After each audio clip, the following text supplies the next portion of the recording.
Hi, welcome to Justin Canada. My name is Justin Douglas, and welcome to our ongoing series of Canada Social Changemakers. Today I have a pretty good one for you. I'm here with Mikela Jay, a singer, actress, former model, narrator, and pretty amazing activist and human being. So thank you for being here today, Mikela. Thank you for having me. Maybe give us a little context of your acting experience and some of the projects you've been involved in. Okay.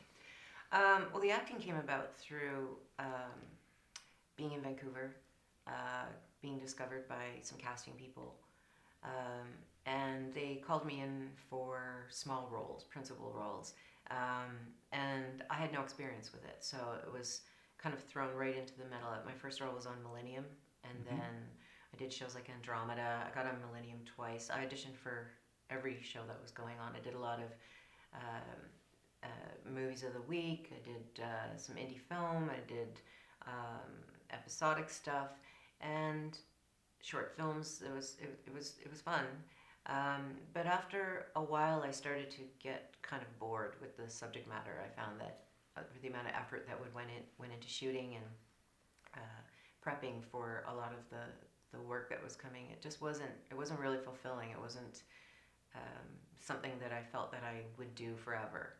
And also, as an actress, your shelf life is only so much. So I turned to social media. I turned to activism. I turned to the community around me that were involved with protests, and they really showed me the way. So there's a lot of people I have to thank for that. But really, the corporation, after my acting experience, really was a game changer for me, because then after the acting stuff, people just kept hiring me to narrate other documentaries. So after the corporation, there was Pax Americana and the weaponization of space. There's War, and then there's human resources in the 20th century. Plutocracy is one that just came out. They're all very heavy subject matter. Usually the CIA or Noam Chomsky or both of them show up in there. Amazing. I don't know why. And so I've kind of been the go-to person to narrate these really heavy films. And they're also education for me. I have a grade 9 education. I ran away from home in school when I was 15. Wow. So I'm self-taught, self-learning, and I've been really blessed with amazing mentors in my life that have seen something in me and included me in their projects. So at the moment, I don't have an agent. I'm not with the union. I don't audition, and it's not from being a diva.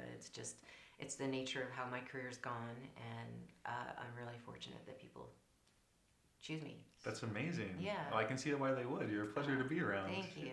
Well, let's move into that sort of tumultuous experience of your childhood a little bit, and Okay. only what you want to share, obviously, Sure. but just a little bit of your background and your experience. Okay. Well, I'll start with where we are right now, which is at Never Apart. Mhm. And a week ago, there was an event called No Gender. Sylvain Tremblay, who is a renowned Quebecois artist, did an exhibition based on intersex people from all over the world. It's very profound. It's very deep. That's an amazing exhibit. If you haven't seen it already, please come check it out because it's worth the time. It's beautiful. Mm-hmm. And there's a sensitivity to his work that I'm very impressed by. And I was born intersex. Maybe for people who don't have the background or the understanding of what that means, can you just sort of explain that a little bit? Sure. Intersex is, it's different for everyone that was born that way. It is a variance in physiology, hormones, chromosomes, reproductive issues. And I won't go into specifics of my own, but I am female. I'm completely functioning. I just can't have children. But I was thought to have been born male. Okay. So there was many steps along my evolution of embracing that and learning to overcome it, because I grew up in a small Ontario town. I'm 50 now, and at the time there was no internet, there was no resources, there was no community, there was no information. My parents were completely innocents. They had no idea how to deal with it. And my father was in denial. My mother was, how do I what do I do for my child? Mm-hmm. So many doctors throughout my life, from 18 months, 3 years, 10 years old, there was many pivotal points Right. where there was a lot of decisions being made without my input. And I reached a point where I became extremely vocal. And I think maybe that's where my activism came from, and where my strength had to come from, was because everyone else was making decisions for me that weren't correct or appropriate. And that's something that happens with a lot of intersex children. They're born with a certain set of their alchemy of whatever it is that created them. And then there's this very strict binary kind of approach. So if a small child is born with maybe being more male, yet still has female attributes, they'll make a decision On their behalf. But then that person grows up not feeling that that's their true self, and then has to go through an incredible process to reclaim themselves, surgeries to either correct what was done, or to fulfill themselves. And so for me, I was very fortunate.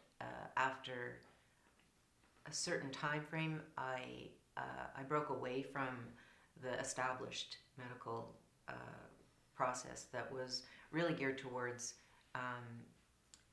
people like say Caitlyn Jenner. Mm-hmm. And then there was me, and I was a small child. So I was kind of lumped in with all of that. And everyone that knew me, I don't look any different. There's really nothing that much different. No. So it was really a quagmire. And I had to leave home and school at 15. Wow. To go to the city, find doctors, figure out my life, get jobs. I worked a whole bunch of part-time jobs. I had my own apartment. I really had myself together for a teenager, because I had to, for survival. And eventually I found a doctor who was a specialist in ambiguous women's reproductive issues, and he was the first person that recognized my own unique situation. And then they made me wait till I was legal. Okay. Because they didn't want any repercussions. I was told to never talk about it. And I think that was partly to protect me, and I think it was also to protect them. Of course. So when all that was going on, I was also scouted to be a model. So I had this personal, very internal experience of being myself and figuring it out and trying to rectify everything, and then being discovered as a model and being considered like a version of an ideal female. Mm-hmm. So there was some inner work I had to do on that, and it also was very liberating, and it was also very it was the 80s, and what an incredible time for that to have occurred. And I've never looked back. I've never had any physical issues surrounding it. I really have only had very few people be negative towards me that didn't have an understanding of how to deal with it. And the difference between intersex and, say, trans. Trans is often, I don't want to say it's a choice, but it's slightly different. They don't have the same physiology as someone who is born with intersex issues. And it's not the same as hermaphrodite, which is a term that in some cultures was considered divine. Mm-hmm. And then it became bastardized. It's mostly through North American culture. And they would parade as circus freaks in cages. Mm-hmm. Not that long ago, maybe a century ago. So, flash forward, and here we are. You have someone like Sylvain who, his understanding of it, he was in Vietnam 20 years ago. He was doing volunteer work, I think with an orphanage, and there was a child that was born intersex, and they handed it to him to wrap in blankets, and after it was born, and the doctors were all discussing, well, what do we do? How do we decide who this person is? And so that opened his mind to not even knowing that this existed in the first place. And now 20 years later, he's done this incredible show. He's traveled all over the world interviewing different people. And so we met through Michael Venus and through Never Apart. I was asked to, because I'm a singer as well, and I've been singing for 20 years myself, mostly industrial goth bands in Europe. Wow. And trip hop and spoken word, and I love it. Yeah, it's great. I have an EP coming out this year, but that was the first time that anybody I knew had done anything to champion it, or to talk about it, or to express it, or to speak on behalf of others. And in the exhibition, in Sylvain's exhibit, a lot of the paintings, the mouth is crossed out, or there's something covering it. And that's a common thing that happens with intersex children and people, is they don't have a language to communicate it to people to understand it. Mm-hmm. And I felt that way for a long time. And I felt the best, not revenge, but the thing I could do, the healthiest thing I could do was to just simply live my life and not have to explain it to anybody or bring it up, or if anyone had any questions about it, would you go around talking about your own of course not physiology unnecessarily? So to expect anyone else to do that is ridiculous. Mm-hmm. And I also, like I said, growing up in the 80s, my heroes were Annie Lennox, Grace Jones, Marlene and Dietrich, Katharine Hepburn. They were very strong women. They often wore men's suits. They often presented themselves in a very outspoken and beautiful way. And so those were the people that I gravitated towards. And I don't think I'd be the person I am if I didn't have those kind of iconic people to look up to. Wow. Yeah. So maybe talk a little bit more about where we're at in terms of Canadian culture, in maybe understanding, acceptance, maybe even the idea of tolerance versus acceptance, and where we're progressing to from your experience. Okay. Well, I think Canada is unique on so many levels. I've had opportunity to leave. I've gone to Europe a lot. I'm not drawn to going to the States, especially right now, for a lot of reasons. But I do feel like there is more tolerance in Canada in general. I don't want to generalize, but I feel like my experience there has been. I feel that there's a tremendous amount of people that are coming forward with their experiences, whether they're intersex, trans, gay, bi, or whatever. I think the internet has changed things so much. If only my parents had that resource available to them, or myself as a child, I would have felt like... You're not alone necessarily. Yeah. No, I literally felt like I was an alien and dropped into the surroundings I was in. Well, how could you not? Yeah. And I'm not alone with that feeling. But especially now, I feel that I'm much more hopeful about what could happen. I've worked a lot with children. I've been a child minder. I've helped raise my friends' kids. I've often thought of adopting an intersex child myself, because I think I would really be understanding of what their needs are. And that's something that is, I think it's changing the landscape. Culturally, what's happening too, there's a lot of focus on Canada. There's a lot of talented people in this country. There's a lot of talented Canadians that have transplanted themselves to other parts of the globe. And I feel really lucky to have grown up here. It could have been horrible. There's other countries where you're persecuted just for being gay. You could be put in jail for 14 years, and if you're a repeat offender, for life. And so to have a place like Canada, a place where I grew up in Toronto, or even being here in Montreal, I feel like it's a new era, and I'm curious to see where that's going to go. Do doctors still have the ability to make gender decisions for children in this country? They do. Where I was sent when I was a kid was it was called the Clark Institute of Psychiatry, and so it was a very daunting, scary place to go.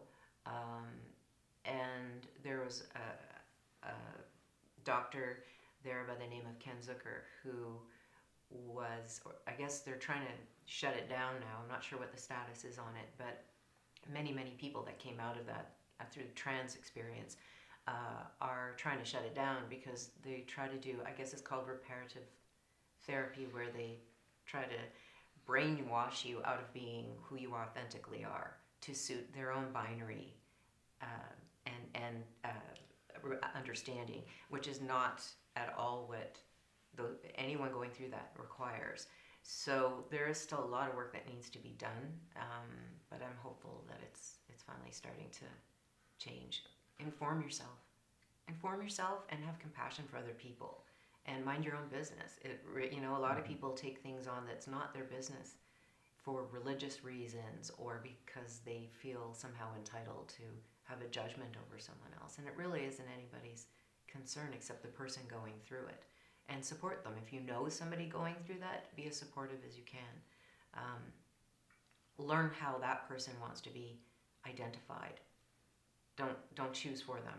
And that's it's so basic and simple. And yeah.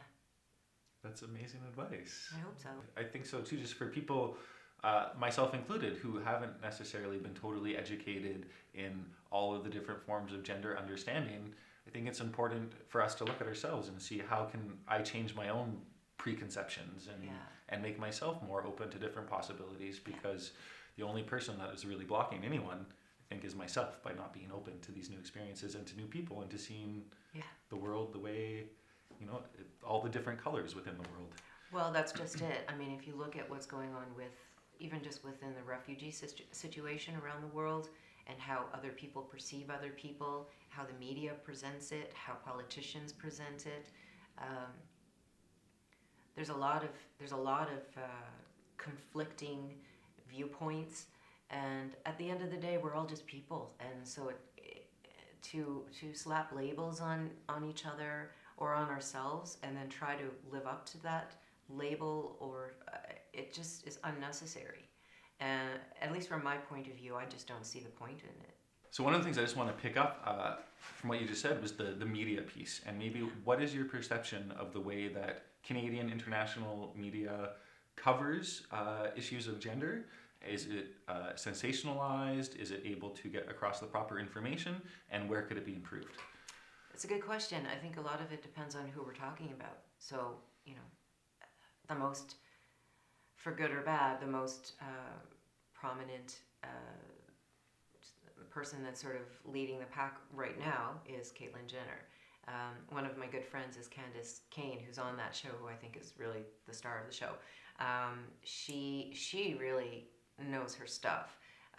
There's Jenny Boylan, who's another academic who's on the show, and those women really know how to engage people, how to explain things clearly, so that the media can't misconstrue what they're saying. Someone like Caitlyn Jenner, who's a media darling, who comes from a completely different background than most people, is kind of stumbling and making it up as they go along, as everyone's watching, Then you have somebody who is perhaps more reticent and doesn't want to put themselves out as much. And I think, like for myself, it's never been a badge of honor. It's never been something I wanted to exploit. I'm not going to write a tell-all book. I'm not, I read it. Well, maybe I'll. But no, I really don't have any sense of. It's great to talk about it like this, but it's not my mission in life. Mm-hmm. And so I think it really depends again on the person and what their needs are in terms of what they want to accomplish. My hope is that through conversations like this, more people that are willing to have an open mind and consider the subject matter.